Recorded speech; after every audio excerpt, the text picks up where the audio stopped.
رات کے 10 بجے ہیں۔ السلام علیکم، یہ ریڈیو پاکستان ہے۔ علی جنت سے خبریں سنیے۔ اہم خبروں کا خلاصہ۔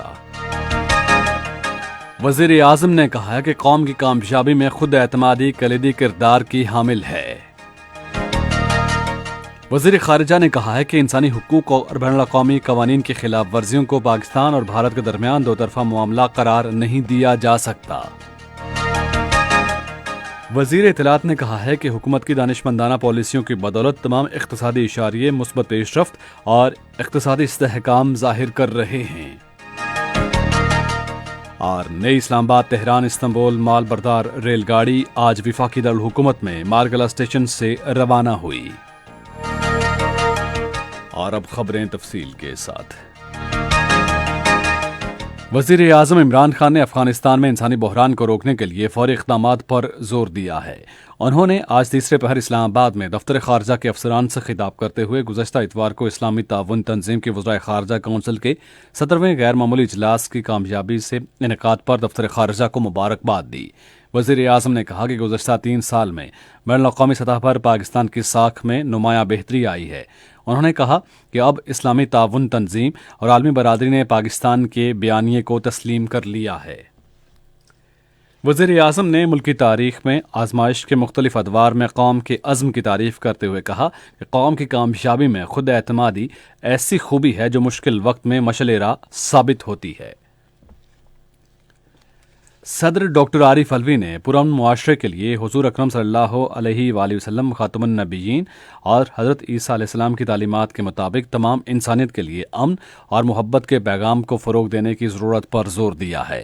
وہ کرسمس کے سلسلے میں آج اسلام آباد میں ایک تقریب سے خطاب کر رہے تھے۔ انہوں نے ملک کی ترقی کے لیے مخلصانہ کوششوں پر مسیحی برادری کی تعریف کی۔ وزیر خارجہ شاہ محمود قریشی نے کہا ہے کہ بھارت کے غیر قانونی زیر قبضہ جموں کشمیر میں بھارت کے یک طرفہ اقدامات بین الاقوامی قوانین کی کھلی خلاف ورزی ہیں۔ انہوں نے آج اسلام آباد میں برطانوی دارالعلوم کے نائب قائد حزب اختلاف سے گفتگو کرتے ہوئے کہا کہ پاکستان چاہتا ہے کہ بھارت کے غیر قانونی زیر قبضہ جموں کشمیر میں انسانی حقوق کی سنگین خلاف ورزیوں کو دارالعلوم اور دیگر بین الاقوامی فورمز پر اٹھایا جائے۔ انہوں نے کہا کہ انسانی حقوق اور بین الاقوامی قوانین کی خلاف ورزیوں کو پاکستان اور بھارت کے درمیان دو طرفہ معاملہ قرار نہیں دیا جا سکتا۔ وزیر اطلاعات و نشریات چودھری فواد حسین نے کہا ہے کہ حکومت کی دانشمندانہ پالیسیوں کی بدولت تمام اقتصادی اشاریے مثبت پیش رفت اور اقتصادی استحکام ظاہر کر رہے ہیں۔ وہ ذرائع ابلاغ کو کابینہ کے اجلاس میں کیے گئے فیصلوں کے بارے میں بتا رہے تھے۔ یہ اجلاس وزیر اعظم عمران خان کی صدارت میں اسلام آباد میں ہوا۔ وزیر اطلاعات نے کہا کہ ملک میں حصول آمدن کی صورتحال بہتر ہو رہی ہے، جبکہ ٹیکسٹائل، آئی ٹی، زراعت اور دوسرے شعبوں کی کارکردگی بہتر ہے۔ چودھری فواد حسین نے کہا کہ کپاس کی پیداوار میں 19.5%، چاول میں 4.8% اور گنے کی پیداوار میں 8.7% اضافہ ہوا ہے۔ چودھری فواد حسین نے کہا کہ کابینہ نے الیکشن ایکٹ 2017 میں ترامیم کی منظوری بھی دی تاکہ پتہ چل سکے کہ سینٹ میں ووٹ کس کو دیا گیا اور سینٹ کے انتخابات میں وفاداریاں بدلنے کو روکا جا سکے۔ وزیر ریلوے اعظم سواتی نے آج وفاقی دارالحکومت میں مارگلہ اسٹیشن سے نئی اسلام آباد تہران استنبول مال بردار ریل گاڑی کو روانہ کر دیا۔